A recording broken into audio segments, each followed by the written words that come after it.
Well, we're finally settled down. We'll get the other tarp up, Stuart, put his up there. We're going to sit under there, his tent for tonight. We fixed mine out from earlier. It was a quick makeshift to get the gear under. So we've straightened it out, made some DIY adjustments with the available cords and whatever we could get around the trees. The Banshee's at the back, but see, being under that tarp now with that fire, I'm seriously tempted to put out those cheap Poundland ground sheets I've got there and actually just have it with a sleeping bag on tonight. I'm really tempted. But food's on the way soon when we're done, but see, just to finally get the hard work done with the wood, that's going to keep going with the hot embers now. We'll get some extra before dark. The pan and grill's at the ready, food's ready, all for cooking when we want. Yeah, but looking good. I haven't been under the tarp in at least a year, I think, and I've been really missing the woods. You can't beat that sound, can't you, Mark? See when you're under the tarp and you hear background and stuff. Yeah, let's get under and see. So the rucksack will just be sitting here. That sound is the best sound ever. And this is the view. Oh, look, the crackling of the fire. As my wife says, living the dream. Living the dream. Yeah, what a view. I've been doing the odd wild camp. I was at lockdown a few weeks ago, you saw my video already. And I've been really missing the woods. Took a step out of work after the shift there last week, and it was the week where we're starting to see the drop in, feel the drop in temperature. And straight away it was like a memory, knowing that crisp feeling, the coldness and winter's coming. Autumn leaves all week have just came out of nowhere. The ground's covered in them, and it's just getting that passion to get back in the woods. And that's why I was saying to Stuart here is I want to get in the woods. I've done something hills, I've done the loch shores, I need the woods. It brings its own serenity, its own peace, its comfort, it's just brilliant. And as soon as I sat under this tarp once we fixed it, it's like, I just want to sleep in the woods. I think I'm just going to leave the Banshee there and sleep in here tonight. I'm really liking it. Really liking it. It might be a bit uncomfortable on the grass, but hey, we're camping. Yeah, we're going to get settled, get some nice atmosphere now with the videos, so stay tuned with us guys, sit back and relax and enjoy, because we are. See when people are into prepping, right, I've never really been into prepping, so like I've watched like Funky Prepper, right, and who else did you call? I don't know if I'd call Armoured Cockroach a prepper, but I think he's in the prepping community, isn't he? Right, so I'd put Armoured Cockroach into. I do watch him, but like, see when you were saying about the bugger, what would you say that was? Like, Well, the thing with prepper, it just means you're prepared, so what you prepared for. And when I started getting into the YouTube videos, it was guys like Cockroach, Funky Prepper, Mine Wiseman, amongst others. Oh yeah, I forgot. Yeah, Pete. I forgot about Pete. Yeah, I do like Pete. I like him. Pete with Mine Wiseman. But to me, it was YouTube became an escape to the world for me at a time when I really was dealing with depression and stuff. And I started watching these guys because my way growing up as a boy was always in the woods. And this is when I'm like, well, what's a prepper? So these guys are like, I'm prepping because of World War III. I'm prepping because of, look at all these riots, there's going to be an economic collapse. I'm prepping for this or that, whatever the reasons are. So people have got a reason to be a prepper. I personally see it all coming in one. And so when I saw these guys doing what they're doing, Funky Prepper I watched quite a few of, he seemed to be doing great with the views. So I was like, I'm going to start doing the videos, and that's where I get the name Prophecy Prepper, because it was what meant to me to be a prepper, but at the same time a little bit of smart thing and with the YouTube side. So that's that. But bugging out is just another thing, like for a prepper to be ready when it all happens. Yeah, the first thing you notice is I've got a lot of stockpile of stuff, a lot of stockpile of food that can last a long time, water, rations. Some of these guys in America. Matt's house. I've not got that much.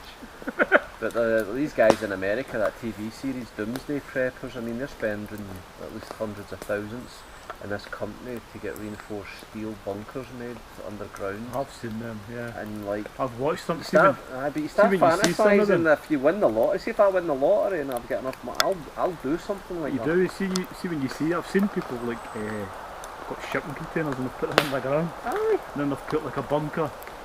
That'd be like a cool little run. Definitely. But bugging out basically is like you've got so much gear, and if it's a case of like if you're in an area like say like the riots happened there a few years back down in England in the cities, if you were living in that area and it's completely economic collapse, there's martial law in place, but you might want to get out of there, or if there's a foreign army invading and they're landing in where you're at, you'd be getting everything you can that's already prepped and ready in your vehicle and away to a place where it's away from it, and wait it out. And the more things you've got, the more food and things, the more bushcraft skills, etc., the tools, then the longer you can live in the land. So that's kind of like bugging out with that prepared mind, prepared equipment, and going for it. Did you say we were to come here, right? To get over food, right? What would you do? Would you catch up rabbits and deer and you eat snails and all that kind of thing? I've got the book in the house, so bring the book. I'll bring my bug out bag. No, but that's videos I do want to do. I want to get into. I mean, looking at this tree right now, is it the pine? See the pine resin? Yeah. I mean, that's not just good for quick. There is. See, there's like. See, when you're saying about prepping, I've actually forgot about a guy. His name's Rambo. That used to be my nickname. No, then his mate lives up in Scotland. Is it Maiku or something? And they do like traps and how to catch rabbits and deadfalls and all this kind of thing. Yeah. I've watched them, but it's not really my kind of thing into prepping. But I mean, I can fish, no bother. I've got the fishing gear. I've never hunted rabbit. I think some people. I've never liked the idea of killing any animal, especially for fun or sport. But survival, definitely. I've been rabbit hunting. My papa used to take me rabbit hunting, and he would have rabbit stew. Oh, definitely. You can kill it. I've had pheasant and all that kind of thing. That's nice. Yeah. And deer. And poultry. A bit of deer. Yeah, a bit of venison. I'm hungry. Yeah, let's go hunting Bambi. Yeah. No, but for me it's just something I've loved, is that connection with being in the woods, man. Grew up with it. Oh yes. Oh. Brilliant. Me and my friend were always in the woods. We're always having little fires. Can't beat it, can you? Not? Yeah. But if you ask me, am I a prepper? I would need to say I'm not a strict 100% professional or advocate type, but am I prepared for thinking something's going to happen? Definitely. I get enough things to maybe make a shelter and know how to make a fire. Well, yeah, I know how to do all that kind of stuff, so that could mean I'm a prepper, couldn't it? But to me, I would put that under as bushcraft. How to come out here. Yeah, so being with skills in bushcraft, you're basically preparing for a real survival situation. Imagine you didn't have your tarp. I know, you didn't have the saw to get the wood. You didn't have like any kind of kindling or any type of flint steel or lighters or even your Vaseline with cotton balls or petrol canister, whatever. Just imagine it is just wood. And you're back to the. I mean, it's going to. We'll never do that unless you ever done a bodil, Mark? No, yeah, no. Well, I tried but it. I want to do a series. I tried it, right? No joke, right? I tried it, but I done it in the kitchen, right? I got an ember. I couldn't get the thing to actually. That was about 2 years ago. I can do everything else. Maybe you need a bit more air. Oh, I was. But yeah, I need to try it again. But that was 2 years ago. Yeah. But yeah, I seen this on a Facebook group, right? Somebody says that people are into bushcraft, they buy too much gear. They do, don't they? People are. I know we've got the tarps and all that kind of thing, we're taking it out, but you do know how to build shelters and all these kind of things, don't you? I've got videos on it, how to build a shelter and how to do this kind of thing. I've done all that, but I like to come out and bring your tarp, don't you? As well. I think when it comes to having too much, if it's anything to do with food, shelter, or fire, anything to make it or whatever, you can never have enough because you never know how much you're never going to need in the worst case scenario. Yeah.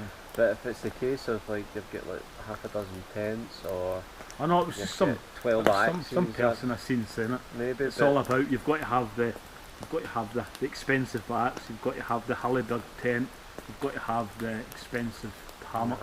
You've got to have that, and you've got to have this, and don't get me wrong.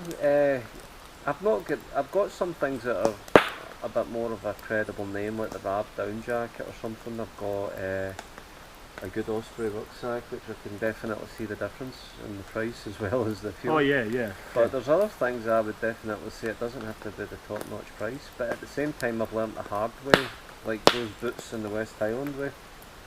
That was a fault with Vibram, so right enough for the high-tech boots, but you do pay for what you get.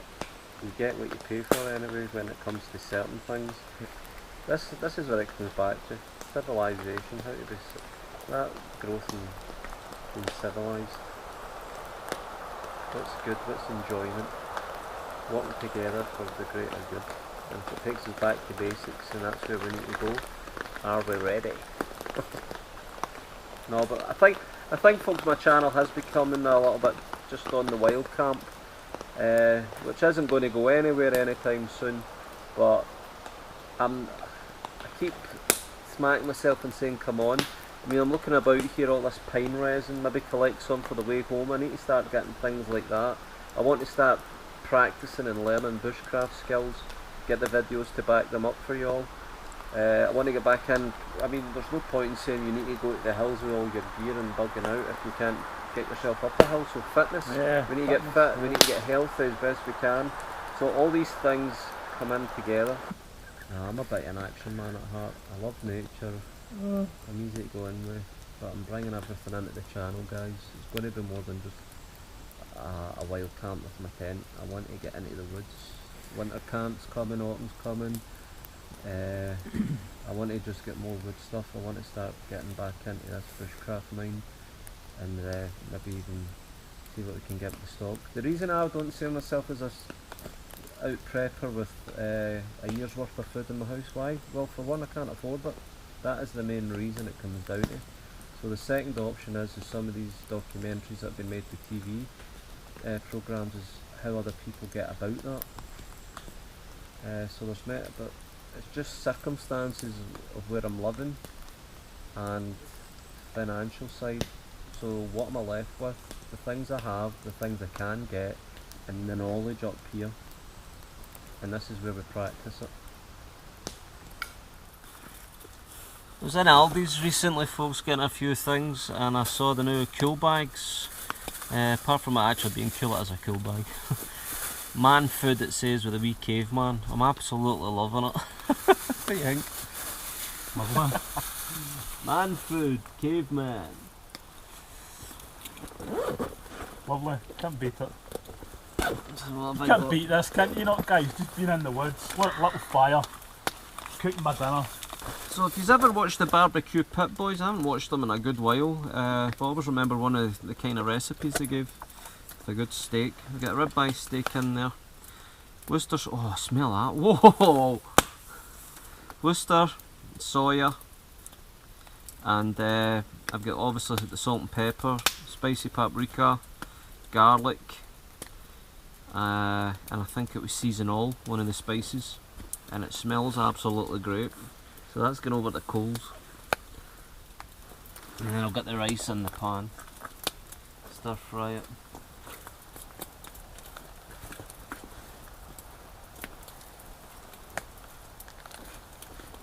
Get it here, you think, yeah? That one at the way. Plus the smoke for this is going to make it great.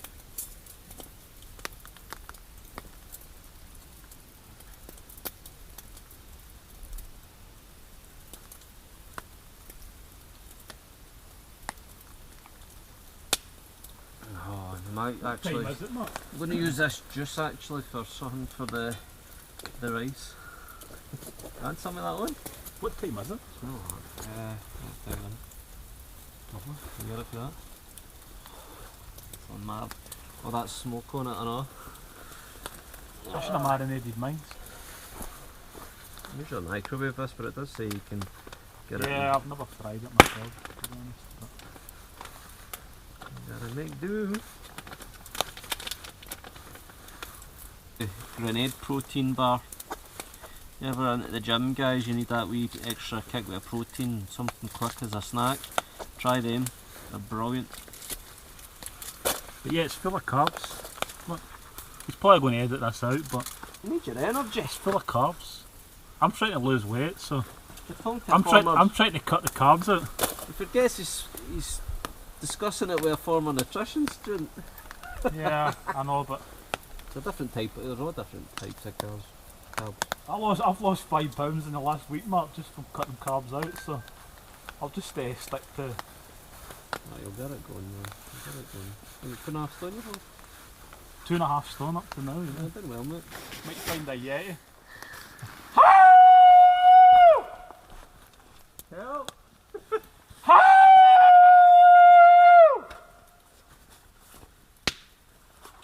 Oh, I forgot I've got my ration stuff in all.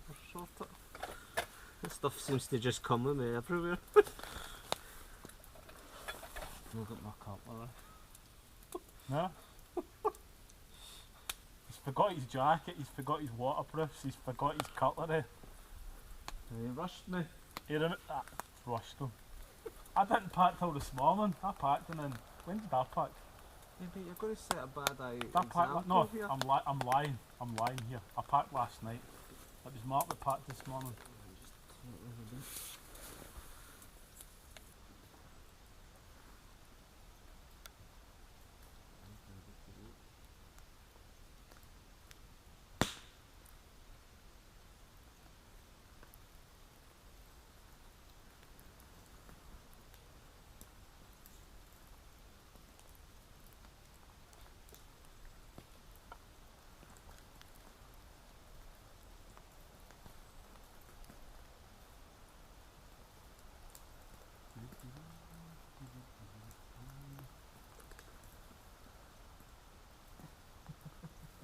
A beautiful marinated ribeye steak in with the rice. Nice and warm. Looks like I'm going back to proper caveman times with my hands.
sun is shining, breaking through the woods.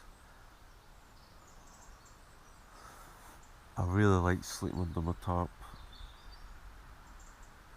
I was so hot I had to take my jacket off anyway. But no complaints except for one thing, and I was on the biggest lump ever. If I tossed and turned, I was sliding off, so it was either on my right side or on my flat my back for a little bit. But yeah, not the best sleep. I had the wackiest dreams. I always get wacky dreams when I'm on camp. The sun's breaking through, it looks a beautiful day. Time to get up.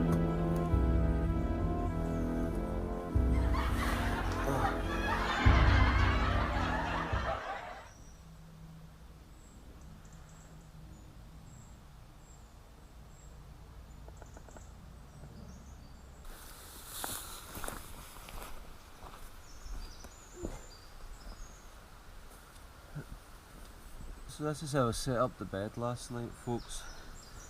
I had my sleeping bag, the DD hammock under blanket, the self-inflating mat, and one of the ground sheets. No cold spots. In fact, it was too hot, I had to take my jacket off. But only complaint was the lumpiness.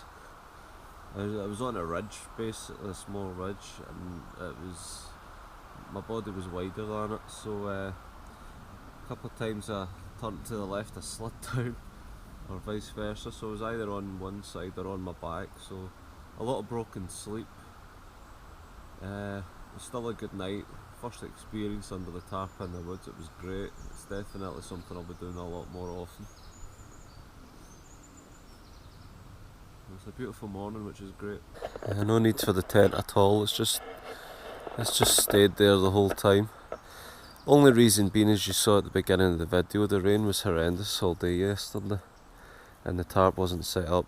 Great, I just got something up, but not having any waterproofs was the reason I got the tent up fast, in case I thought I couldn't do much with the tarp. However, it's turned out well in the end, couldn't have been better. And it's a good day for packing. A little wander, see what happens. But yeah, great experience. There's something just great about the woods. I love it.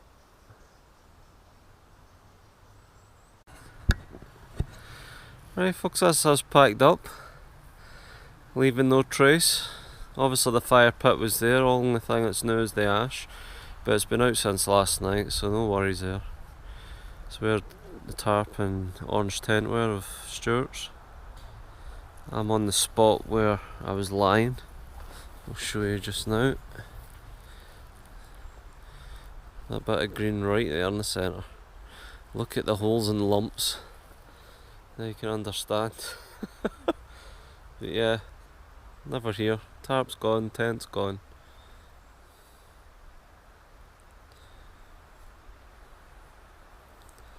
Time to get going.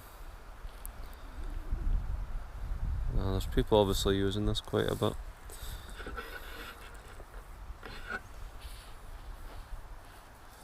Picked up some empty beer cans along the way. But, one minute the weather's looking promising, another minute it's looking as if it's going to be a repeat of yesterday with the rain. So we're in two minds whether to take a walk to the bothy. What's the bothy called, Stuart? Tunskey Bothy. It's only like a 4-mile walk, so it's just a little walk. Only 4 miles, just a to little. stretch the legs, you know. Get the heart going. This is it. So see what happens when we get on the trail then. That's 4 miles there, 4 miles back, so technically it's an 8-mile walk really, isn't it? But I never thought of that. I don't know, nothing going there. Feet are a bit so. Oh, my back's killing me. Solid as a rock after that.